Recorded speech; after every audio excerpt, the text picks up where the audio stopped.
Okay, we're going to do a little picking lesson video here.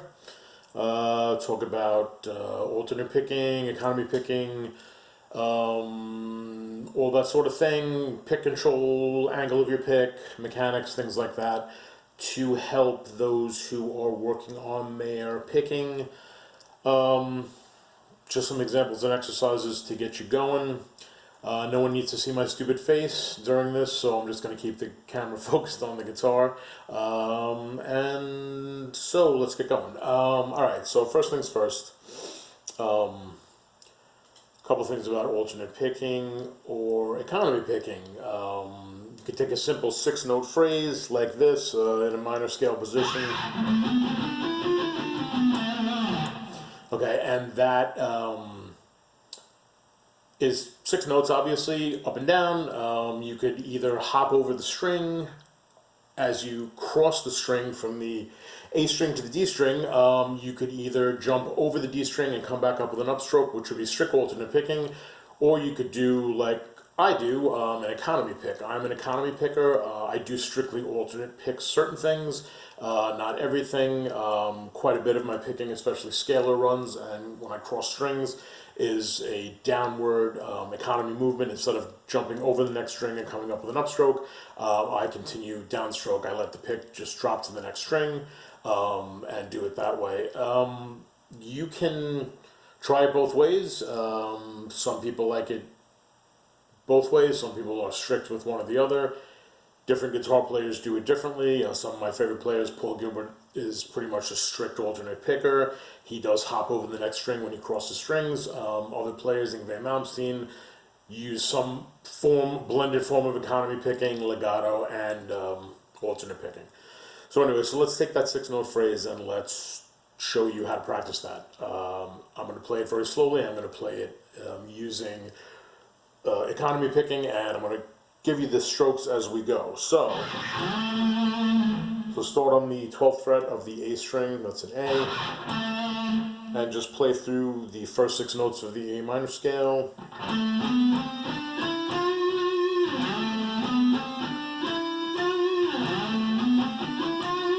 Okay, those 6 notes, A, B, C, D, E, F, and we're going to play the pattern this way. Obviously, left hand technique. Try to keep your thumb flat. Try to keep your hand in a position where it's close to the fretboard. Your fingers aren't flying away from the fretboard. Just be careful with that. You want to keep your motion, all of your motion, kind of economic, because the further you fly away from the board, the further you let your pick fly out, the longer it's going to take to get back to what you need to do. All right, so first 6 notes and this pattern. Very slowly again.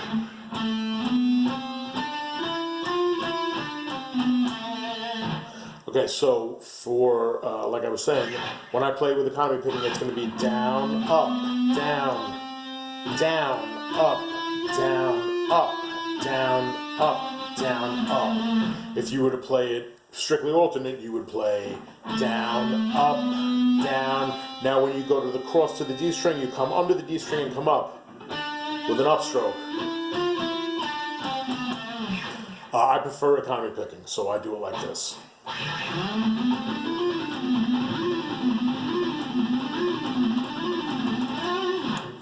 Okay, so a couple of other things about mechanics, especially with the right picking hand. First of all, you want a decent pick that's got some sort of thickness to it. You don't want too much give. A very light pick is going to kind of spank back and forth on the strings. You want something with some stiffness. This is a Jim Dunlop. I use Jim Dunlop 1mm. Yeah, actually, that might be better. There you go. Ooh. Anyway, like I said, this 1mm, not super thick, but it's definitely it's got a little give, but it's definitely also firm enough so you're not splashing all over the strings. Okay, so that's 6-note sequence. If you take it and play it, left hand in proper position, right hand, we're talking about the pick. Okay, so how do you hold the pick? Well, I hold it between, some guys hold with 2 fingers, some guys, all sorts of stuff. I hold it like that, between the thumb my first finger. I tend to have my hand out like that when I play. That's probably because I was the biggest fan of George Lynch when I was a kid. He was one of my first huge influences, and that's how he plays. He has his hand like that. But some people have, a fist. It really doesn't matter. You have to find what's comfortable for you, and you have to go with that. Okay, so now let's talk a little bit about the pick itself and the attack of the pick on the strings. So if you're going to play that sequence, you don't really want to have the pick super flat. You don't want it way out here in your hand. Like if I'm playing something rhythmically or something especially arpeggiated like chords or something, yeah, then I want plenty of pick surface out there. But if I'm playing something like a fast scalar run like that with really strict, clean speed picking, then I want to kind of truck up my pick a little bit. I'm just going to have the tip show, the pick showing a little bit out of my fingers. I don't want to be way down here with the pick flapping away. I want it there, or, wherever's comfortable for you, but, somewhere up towards the tip of the pick. The other thing, too, is you don't want to dig the pick too deeply into the strings. You're going to have trouble escaping the strings then, because... So you really want to kind of glide across the strings with the tip of the pick. Don't let it sink too deeply in between the strings. You'll get hung up when you go to escape. Other issue would be keeping the pick dead flat like that. You really don't want to do that. You want to angle it a little bit, and maybe you want to turn it a little bit to its edge. Because again, too much surface area when playing like that, when you're trying to play these strict, fast, alternate picking runs, that's going to be detrimental. You really want to have as little surface area as possible. Now, at the same time, you have to have a certain amount, because then you start missing strings, which you don't want. So keep the surface area tight, keep the pick gliding across the strings, don't let it drop too deep, angle it a bit, and then there's something called upward pick angle and downward pick angle. Some people use upward, some people use downward, a lot of people use a combination of both. You'll kind of have to try this out yourself, watch your mechanics, play things very slowly, watch how you do them, and see where you're at.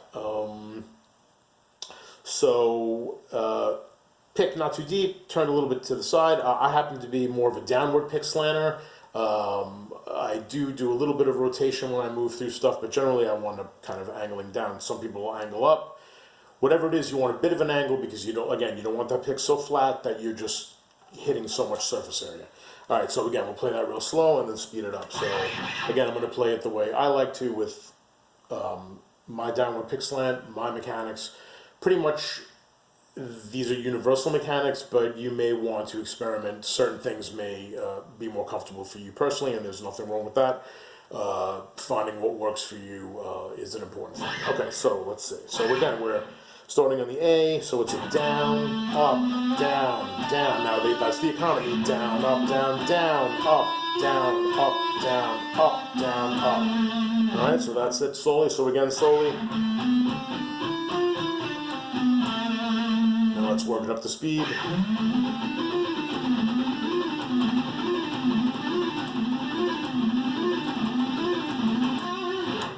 Okay, so anything like that, and then of course you can just move that pattern through the whole scale, and it sounds cool. It sounds like a run, It's like, so anything like that. So again, just watch. All those mechanics are very important.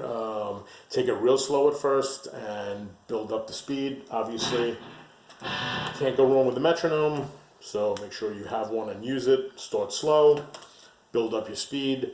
Now, one other thing to talk about is that's based on 3 notes per string. That 6-note pattern is 3 notes per string, obviously. So what happens when you have a pentatonic scale, which is, of course, widely used in all sorts of rock and metal, maybe the very first scale anybody ever learns? Well, first of all, obviously, you should know your 5 positions in all keys, be able to link them together, all that good stuff. But as far as how to play quickly or play that sort of same kind of fast percussive picking, you basically want to do the same thing. All mechanics are the same, nothing really changes, but because you only have 2 notes per string, that makes it a little different. So if you're going down, up, down, down, up, down, up, down, up, down, up.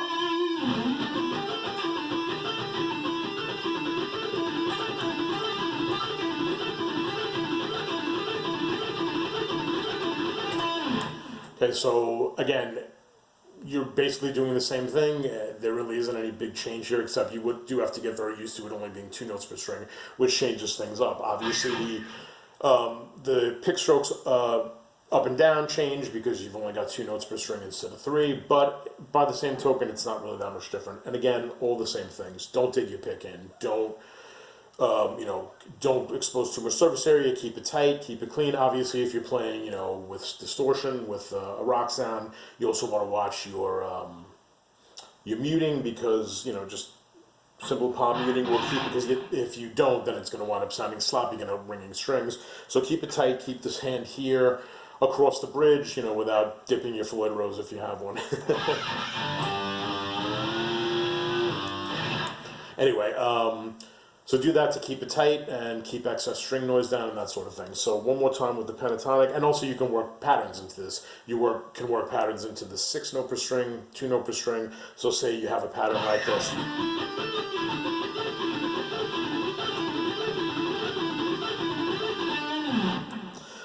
You might work in something like this where you play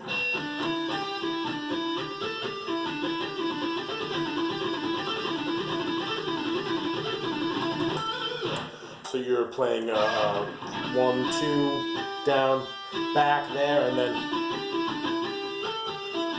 basically connecting these two little phrases together, something like this.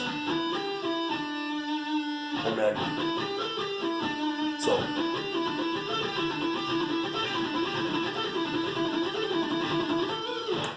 all right, so and again, you can work other patterns into your 3 note per string playing. So instead of just going up and down and up, which sounds cool, you can just sort of do that one time each string and move across the scale. You can also plug my favorite little Yngwie Malmsteen picking sequence in there, which is when he does this. So you can work that in like this.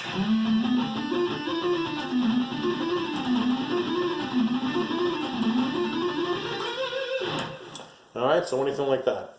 Okay, so all good. Any questions, you can put them in the comments. A like and a subscribe to my channel would be awesome. And thanks for listening.